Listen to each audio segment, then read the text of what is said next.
આ સંચાલકો છે તે પોતાનો અત્યારે લૂલો બચાવ કરી રહ્યા છે કે આ ફૂટેજ કઈ રીતે વાયરલ થયા અને કઈ રીતે તેનો આ દુરુપયોગ કરવામાં આવ્યો તે અંગે તેઓ કોઈ પણ પ્રકારનો ઇનકાર કરી રહ્યા છે ને પોતાના સીસીટીવી ફૂટેજ હેક થઈ હોવાનો દાવો છે તે કરી રહ્યા છે। પરંતુ આપને હું એ દ્રશ્યો બતાવવા માંગીશ કે કઈ જગ્યાએ આ ગોરખ ધંધો છે તે ચાલતો હતો। જે સોશિયલ મીડિયામાં જે વિડીયો વાયરલ થયો છે તે આ જ જગ્યાનો વિડીયો છે અને હવે TV9 એ ડેમો કરીને બતાવશે કે કઈ રીતે આ જે વિડીયો છે તે વાયરલ કરતા હતા। સૌપ્રથમમાં તમે વિડીયો સૌથી પહેલા જોશો તો પહેલા આ પ્રકારનો આ પડદો છે તે બંધ કરવામાં આવતો હતો અને ત્યારબાદ કોઈ પણ મહિલા છે તે અહીં પ્રવેશ કરે ત્યારબાદ આ બીજો પડદો છે તે બંધ કરી દેવામાં આવતો હતો અને ત્યારબાદ તેની આ જ બેડ ઉપર સારવાર છે તે કરવામાં આવતી હતી। આ આખી જે ઘટના છે તે ઘટનાનું એ સીસીટીવી કેમેરામાં આ દ્રશ્યો છે તે કેદ થતા હતા। જે દ્રશ્યો છે તે અત્યારે પાયલ મેટર્નિટી જે હોસ્પિટલ છે તેના સંચાલકો અહીંથી દૂર કરી દીધો છે। સવાલ એ વાતનો થઈ રહ્યો છે કે જો તમે ખોટા નથી તો તમે આ સીસીટીવી ફૂટેજ આ સીસીટીવી કેમેરો અહીં કેમ દૂર કરી દીધો છે। અત્યારે ડોક્ટર અમિત અને અહીંના જે માલિક પાયલ આ તમામ લોકો એવો દાવો કરી રહ્યા છે પોતાનો એવો બચાવ કરી રહ્યા છે કે મને એ ખબર નથી કે આ ફૂટેજ છે તે કઈ રીતે વાયરલ થયા અને આ તો અમારી સિક્યુરિટી માટે અમે કેમેરો રાખ્યો હતો તેનો આ દુરુપયોગ કઈ રીતે થયો। પરંતુ સવાલ એ વાતનો થઈ રહ્યો છે કે જો આ હોસ્પિટલના સંચાલકો છે તે ખોટા નથી તો તેમને આ કેમેરો છે તે કેમ દૂર કર્યો। અત્યારે જે સાયબર ક્રાઇમની ટીમ છે તે અહીં પહોંચી છે અહીં ફૂટેજ છે તે લેવામાં આવી રહ્યા છે પરંતુ એ કેમેરો છે તે અહીંથી ગાયબ છે કે જે કેમેરામાં આ ગોરખ ધંધો છેલ્લા ઘણા સમયથી કેદ થતો હતો। જે મહિલાઓ ડોક્ટરના વિશ્વાસ સાથે ડોક્ટરને પરમાત્માનું સ્વરૂપ જાણી અને તેની સાથે અહીં સારવાર કરાવવા માટે આવતા હોય તે મહિલા સાથે આ પ્રકારનો દુર્વ્યવહાર થશે તેમની અંગત જીવન છે તે વાયરલ થઈ જશે તે ખબર ન હતી। અહીં આપણે બીજા કેટલાક સાયબર ક્રાઇમની ટીમ છે તે અહીં તપાસ કરી રહી છે બીજા કેટલાક ડોક્ટરો છે તેની સાથે પણ વાત કરવાનો આ પ્રયત્ન કરીશું કે તેઓ આ બાબતે કંઈ બોલવા તૈયાર છે કે કેમ। એની સાથે સાથે બીજી કેટલાક દ્રશ્યો હું આપને બતાવવા માંગીશ કે અહીં સીસીટીવી કેમેરા છે તેનો આખો કંટ્રોલ રૂમ છે કે અહીં જેટલા પણ કેમેરા છે તે કેમેરાનું અહીં મોનિટરિંગ થતું હોય છે અને સંભવતઃ આ ચેમ્બર ડોક્ટરોની જ ચેમ્બર હશે તો ડોક્ટરોને ધ્યાને ન આવ્યું કે આ પ્રકારના ફૂટેજ છે તે વાયરલ થઈ રહ્યા છે। બીજું અહીં ઘણા બધા કેમેરા અહીં જોશો 1 2 3 અને 5 કેન નોટ નેટવર્ક હોસ્ટ એટલે આ કેમેરો છે તે અહીંથી ગાયબ છે। 20 નંબરનો કેમેરો અહીંથી ગાયબ છે અને સંભવતઃ આ કેમેરો એ જ કેમેરો હશે કે જે મહિલાઓ સાથે દુર્વ્યવહારના વિડીયો છે તે વાયરલ કરવામાં આવી રહ્યા હતા। અહીં જેટલા પણ લોકો છે જે હોસ્પિટલના સંચાલકો છે તેઓ અત્યારે પોતાનું મોં છે તે સંતાડી રહ્યા છે તબીબો છે તે અહીંથી ભાગી ગયા છે અને સાયબર ક્રાઇમને સપોર્ટ આપશે તેવો દાવો કરી રહ્યા છે।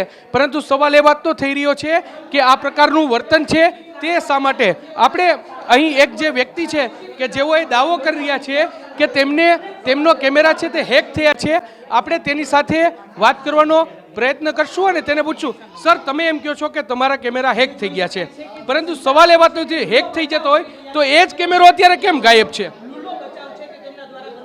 એ તો અત્યારે જ કાઢ્યો છે કેમ કે આ બનાવ બન્યો એટલે કાઢ્યો છે અત્યારે જ કાઢ્યો છે। એટલે આ બનાવ બન્યો એટલે તમે ગાયબ કરી દીધો કેમેરો।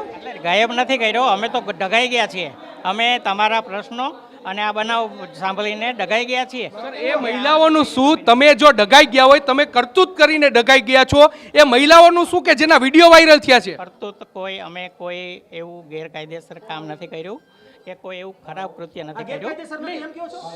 નથી કર્યું કેમ કે જે કાંઈ છે એ કોઈએ સાયબર ક્રાઇમ કરેલું છે અને અમારા માટે તપાસનો વિષય છે કે અમારે એના માટે પોલીસ ફરિયાદ કરીને પોલીસ પાસેથી જાણવાનું છે। સર તમારે કેમેરો હટાવી જ ન શકે ને તો તમે પોલીસને કેમ જાણ ન કરી પહેલા તમે કેમ કેમેરો હટાવી દીધો।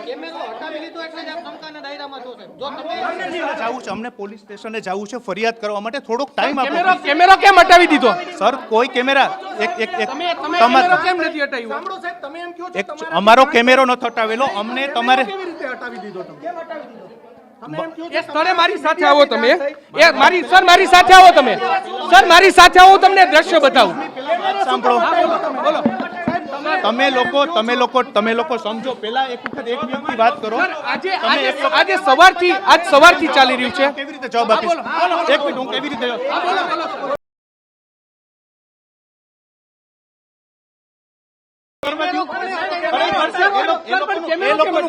અમે તો હમણાં આવ્યા એ લોકોનું કામ છે ને, એક મિનિટ, એ લોકોનું કામ છે, એ કરશે ને, એ લોકોનું કામ છે. તમે કેમ કેમેરો હટાવ્યો?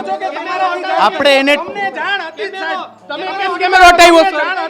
તમે એક મિનિટ, તમે પોલીસ સ્ટેશને મીડિયાને ખોટા ગેરમાર્ગે ન દોરો છે. અમે કોઈને ગેરમાર્ગે નથી દોરતા. તમે જ મારી હું તમારી ચેમ્બરમાં પહેલી વાર આવ્યો. તમે મારી સર પોલીસને જાણ કરવા જવાની તમારી જરૂર નથી, કારણ કે સાયબર ક્રાઇમની ટીમ ઓલરેડી અહીં તપાસ કરી રહી ખબર છે. પડી છે તો તમે કરી શકીએ ને. અમને જાણ જ નથી. પોલીસ તમારી પાસે આવી છે સર. અમને જાણ નથી તો અમને કેવું તો કેમેરો કેમ હટાવ્યો એનો જવાબ દો તમે. અમને ખાલી પોલીસને તમે કીધું છે તો અમને જાણ કરવી પડશે કે અમારી એમાં શું થયું છે. કેમેરો કેમ હટાવ્યો? કેમેરાનું તો મને ખબર જ નથી. તમને હું બતાડું, મારી સાથે હાલો, તમને હું બતાડું તમને. મારી વાત સાંભળો પહેલા. અમને આ સંચાલક છે તે પોતાનો લૂલો બચાવ કરી રહ્યા છે, પોતે પોતાનો દાવો કરી રહ્યા છે, પરંતુ સવાલ એ વાતનો થઈ રહ્યો છે કે જો તમે ખોટા નથી તો તમે કેમેરો કેમ હટાવ્યો? એ સ્થળ પરથી, એ રૂમમાંથી કે જેના વિડીયો વાયરલ થયા છે, કેમેરો કેમ હટાવ્યો? સંસ્થાને પહેલેથી જ ખબર હતી કે તેમનું ગોરખ ધંધો કોઈ પણ વ્યક્તિએ કર્યો હોય, સંસ્થાને એડમિનિસ્ટ્રેટિવ તેમાં જવાબદાર હોય કે ન હોય, પરંતુ ગોરખ ધંધો છે તે આ જ હોસ્પિટલમાંથી થયો છે, તો કેમેરો કેમ હટાવ્યો તે એક મોટો સવાલ છે ને, તેને લઈને તપાસ થવી જોઈએ. હવે પોલીસને તપાસ કરવા માટે પોલીસ પાસે જવાનો દાવો કરે છે, પરંતુ ઓલરેડી સાયબર ક્રાઇમની ટીમ છે તે પહોંચી છે અને તેમના દ્વારા તપાસ થઈ રહી છે.